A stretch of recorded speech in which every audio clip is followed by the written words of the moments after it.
Today I want to talk about self-consistency in the context of ancient Chinese philosophy. There's four main ancient Chinese philosophers that we can look to when it comes to the notions of the self, particularly the notions of human nature and how it ties into the practice of ethics, namely concerning something akin to virtue ethics, things to do with how to create and raise the correct people, essentially how to become good people. And this becoming is a very important aspect of this family of ethical theories, as I think best represented by four philosophers: Mengzi, Sunzi, Zhuangzi, and Laozi. Mengzi and Sunzi are Confucian philosophers. They're successors to Confucius himself, and Mengzi's theory and Sunzi's theory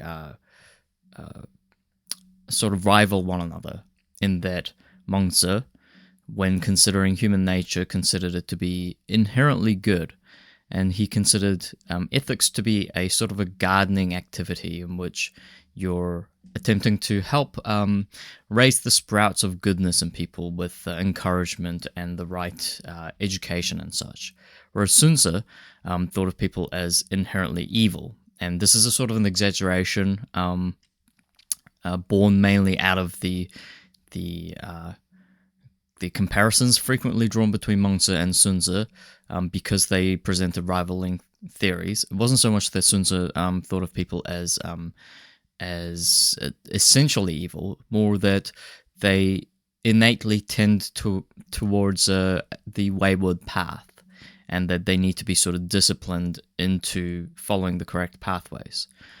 But being Confucians, both Mengzi and Sunzi followed Confucius' own conception of what morality and correct conduct consists of. Namely, Confucius, himself being a successor to Laozi, who introduced the metaphysical notion of the Tao, or the Way, as a governing principle of the universe, which provides the truth and the correct way of being for all things in nature, all things in the universe. And for Confucius, the way to embody the Tao and become a good person was achieved by a lot of practice, a lot of consistent, disciplined, repetitive practice, which you had to build up slowly through lots and lots of learning and lots of deliberate practice over decades and decades of your life, until eventually it becomes so natural to you that it becomes automatic, and your conduct and your practice, your performance and your simple instinctive way of being become one and the same. And so for Confucius, the learned scholar, the gentleman, the virtuous person is for someone whom the correct way of being and the correct conduct come so naturally as to be a persistent characteristic of his or her existence. And so whether they're sitting down to eat, or whether they're walking, and he actually describes quite in rich detail how to walk like a gentleman, which actually resembles a Naruto run if you look at the descriptions of how he ran out of buildings when he was being especially humble. And for Confucius, it's almost like a dance, in the sense not of improvisational dancing that expresses yourself, but a choreography of dances that you learn until it becomes natural to you. And then, because you've learned all these dance moves, you can apply them freely and naturally according to the correct situations when you are improvising. But it's a very regimented way of viewing virtue and viewing morality itself. Presumably quite alien to a lot of people in the way they think, because often we think of morality and virtue and goodness as something that comes naturally, almost inborn, something essential to a person, even when they lack knowledge, especially in young children. We sort of assume that children are pure and innocent and endlessly good, even though they make a lot of mistakes. For Confucius, this is all well and good, but you must learn how to act correctly in order to embody the goodness within yourself and truly express that way of being. And so for Mengzi, this is exactly the sort of thing that is supposed to be cultivated through learning and education. But for Mengzi, the seeds of becoming good are inherent to people and always ready to burst forth at the correct environmental encouragement. Whereas for Sun Tzu, there's always a sort of threat of deviation and degeneration within each person, and there must be much more stricter boundaries in place to keep them in line. And the Taoists, particularly Lao Tzu, the first among the ancient Chinese philosophers within the school of the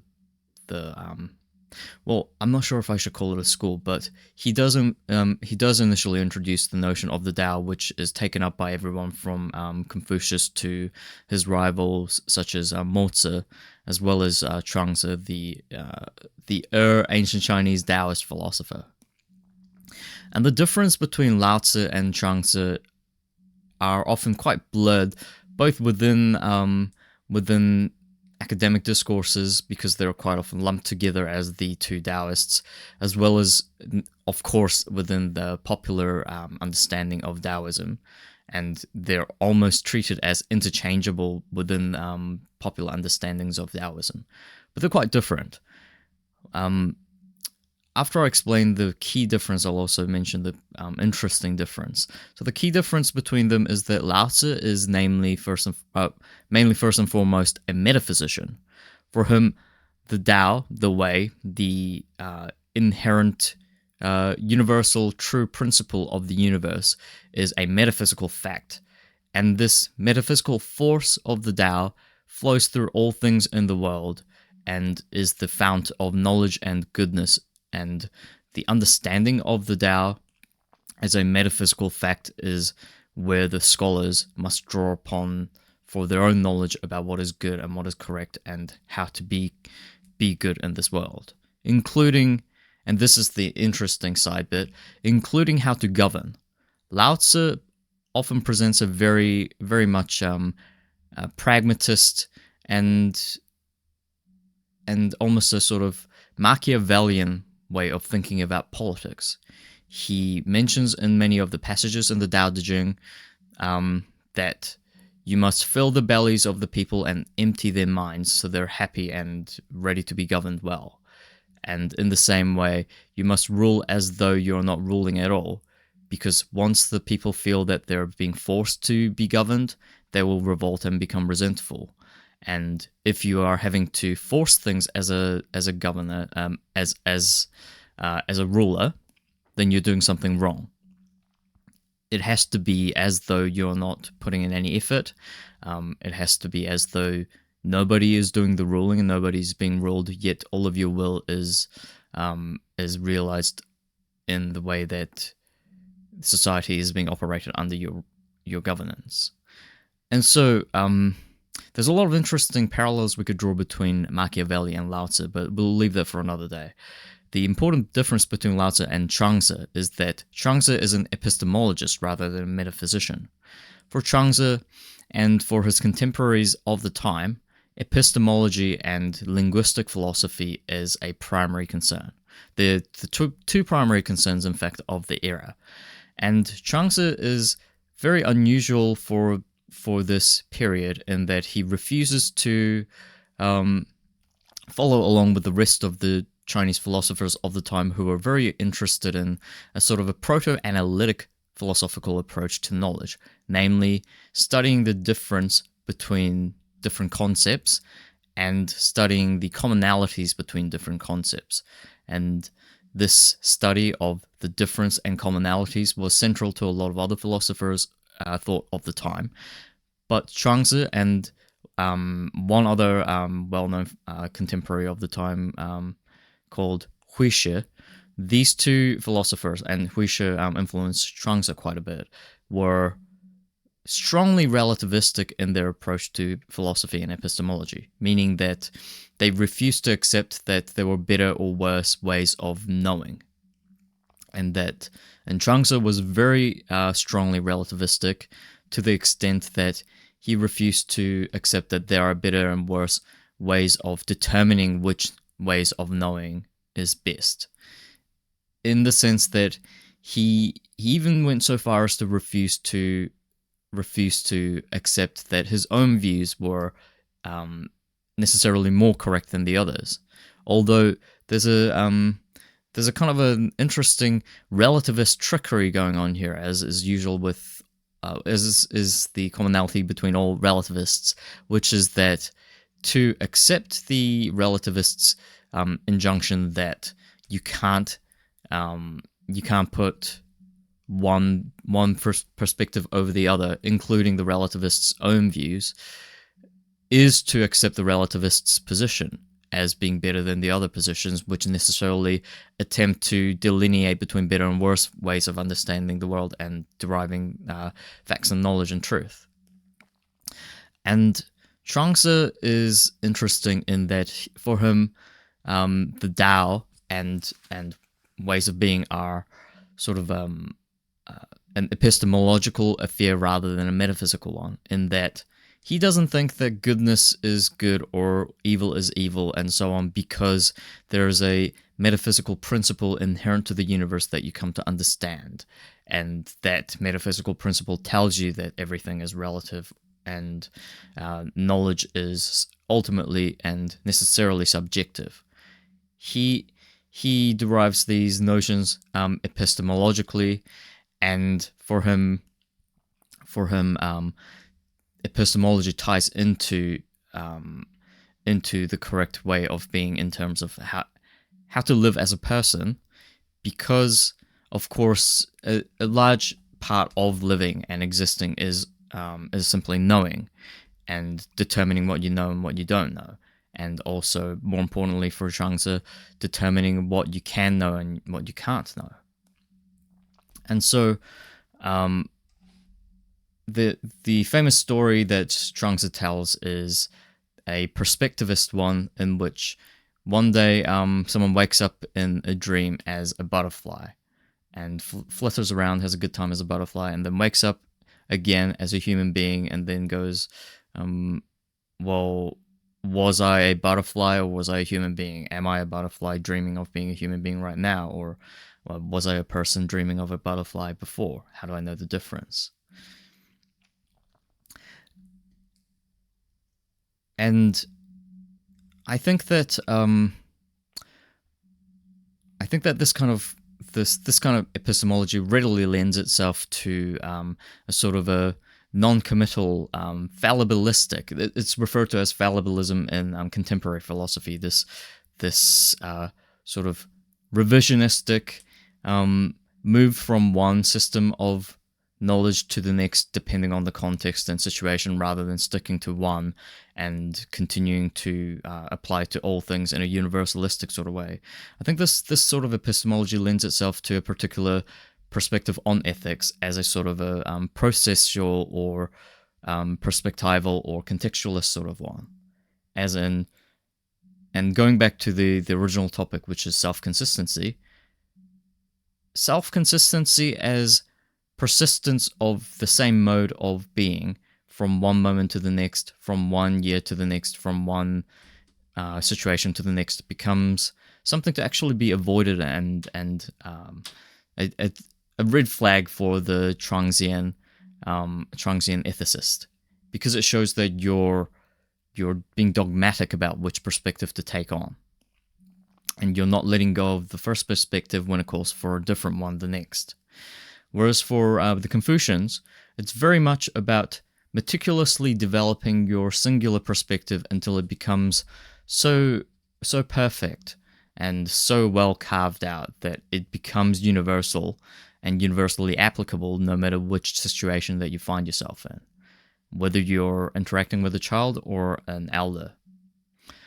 And I think we could think of this in terms of the distinction between coherentism and foundationalism within contemporary epistemology, namely that the coherentists consider the way that different ideas fit together nicely and seamlessly within a singular system of thought or belief as paramount to the correct way of knowing. And so if there are contradictory beliefs, then that's a sign of danger. There's something wrong for the coherentist, and they must be ironed out. Whereas for the foundationalist, the important thing isn't that the beliefs and conclusions that they hold are non-contradicting. Of course, that is important to the foundationalists also, but the really important thing for the foundationalists is that they have a solid foundation upon which to build up all of other knowledge that are necessarily and deductively built up from the initial premises. And so for the coherentists, and this is a sort of a stereotype and a caricature, but contradiction is intolerable.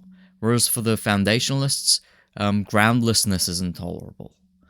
And I think that for the Confucians and the Taoists, the same kind of patterning emerges also, at least in their sort of philosophical, psychological profiles of who's drawn to which ways of thinking. Of course, the Confucians are the foundationalists here, and the Taoists are the coherentists. And I am personally a found-herentist, what pragmatist philosopher Susan Hack calls found-herentism, which is a sort of a cross between coherentism and foundationalism.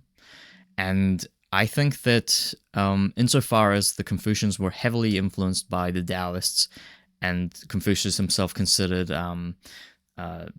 Confucius himself considered the early Taoist texts as important classics to draw upon, I think there is inherently an underlying undercurrent of found-herentism, a found-herentist synthesis latent within Confucian thought, and this sort of comes to the fore in the later Neo-Confucian, and I suppose we could think of as like post-Confucian, more contemporary East Asian philosophies, especially within the syncretism of Confucianism and Taoism and Buddhism, particularly as Buddhism is imported from India through China, and then is passed down through into Korea, and then into Japan, and then continue to be further developed in the syncretic sort of way through the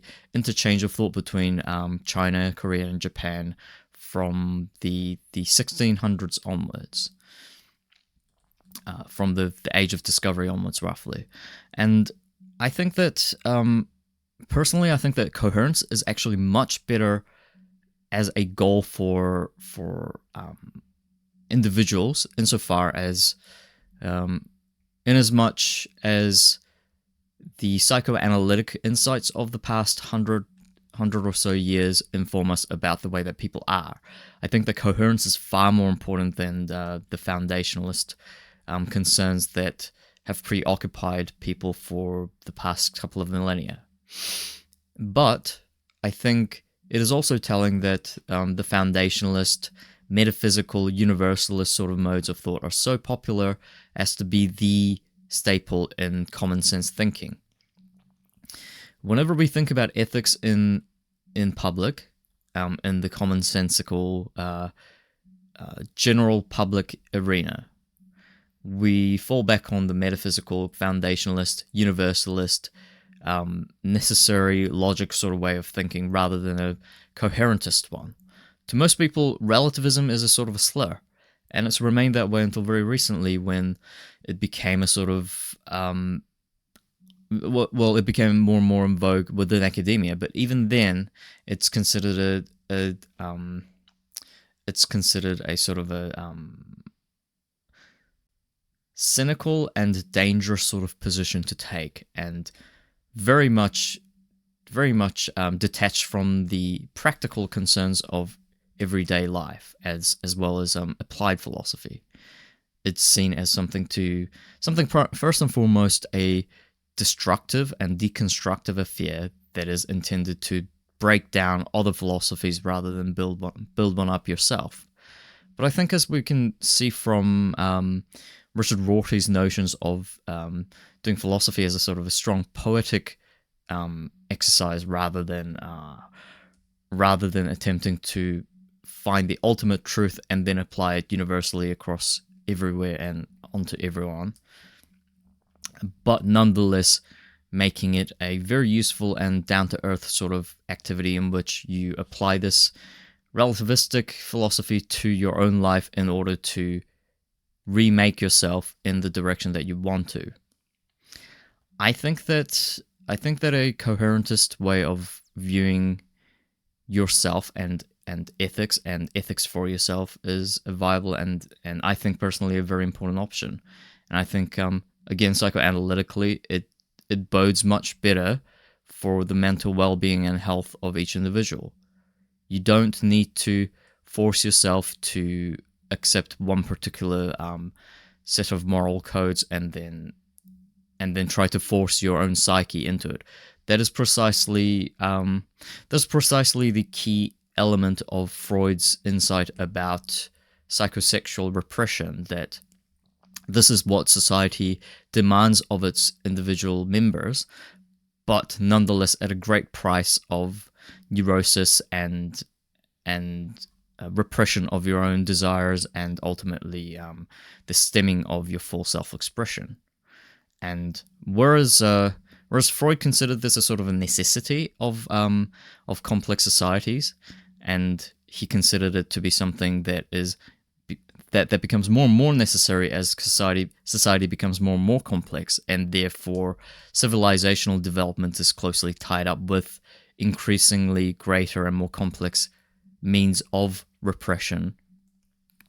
I think that Herbert Marcuse is more correct in rejecting Freud's claim that this is a necessary aspect of society, but rather that it's things like capitalism that demands great repression within its members, and that we can overcome this with political progress and technological reform.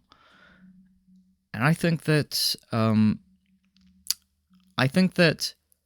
both perspectives again are quite insightful here.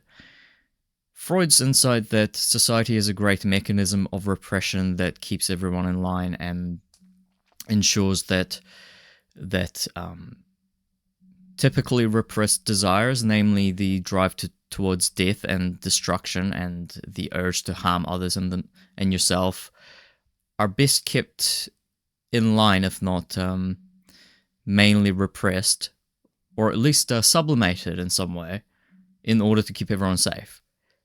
And these mechanisms of repression and discipline are useful tools on the way to realizing your authentic way of being in a safe and reliable and stable sort of way. And so this ties right back, I think, to the Confucian way of thinking. I think that Confucian rites, Confucian practices, rituals, all of those things, the theory that must necessarily inform and guardrail practice, are very important and useful tools for us. They're, I think, technologies of being, kind of in the Foucauldian sense of discipline, but I think in a more positive sort of way, where we can be self-aware about the effects that these technologies of the self have on us as minds and individuals, and try to help ourselves realize the way that a fulfilling mode of being through utilizing such tools that were invented, although they were invented first and foremost for the purposes of social control. But ultimately, I think the goal is self-harmony and coherence in the way that the Taoists conceived of it. And I think that's a very important and interesting way to look at psychology. If you want to look at a much more scientific and contemporary way of applying ancient Chinese philosophy. You should look into Edward Slingerland's research. He's got some great talks on YouTube. One of them is called "Trying Not to Try," and he talks about Wu Wei and De, as in the middle word of Tao Te Ching, and how this is very similar to Mihai Csikszentmihalyi's concept of of flow, but much more different in the sense that this is about the flow is more about the feeling of doing things with ease and concentration, whereas Wu Wei is much more of a sort of masterful and skillful display of virtuosity. And this virtuosity, of course, includes virtuosity within ethics, especially for the Confucians, and also for the Taoists. It's a sort of a virtuosity that expresses the principle of the universe. And so Edward Slingerland uses the famous Taoist story of Butcher Ding, who once upon a time Butcher Ding was preparing some meat for a festival for the emperor, and he was so skilled with his knife that it looked as though there was no sinews and no bones and no joints in the pig that he was butchering. And the emperor was so impressed that he asked the butcher how he did it. And initially, Butcher Ding was self-effacing and said, "Oh, this is nothing. This is I'm just a humble butcher."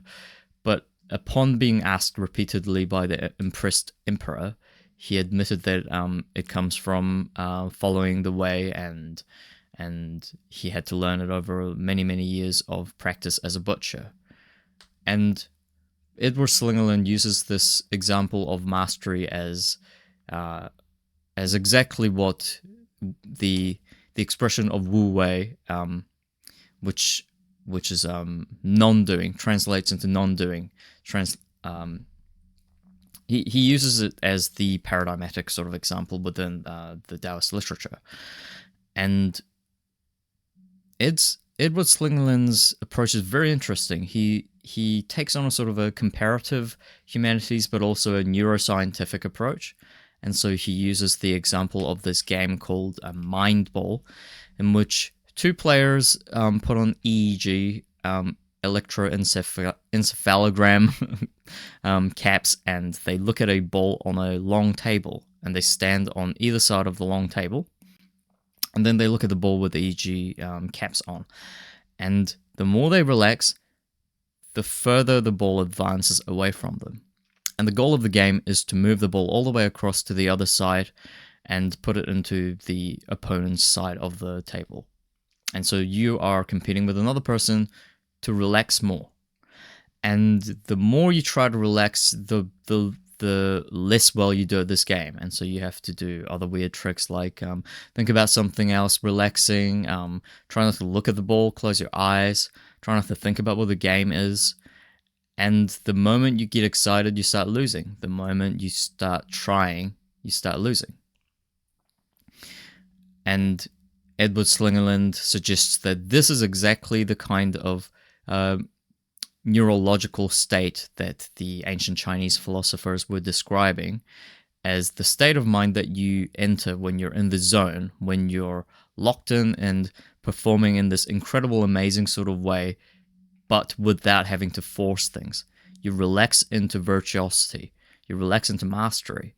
You express your mastery that you've built up over years and years of practice because it's become an integral part of yourself as a coherent component of your psyche.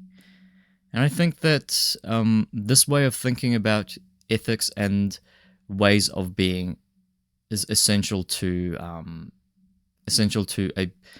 figuring out what the correct and best way of living for yourself is.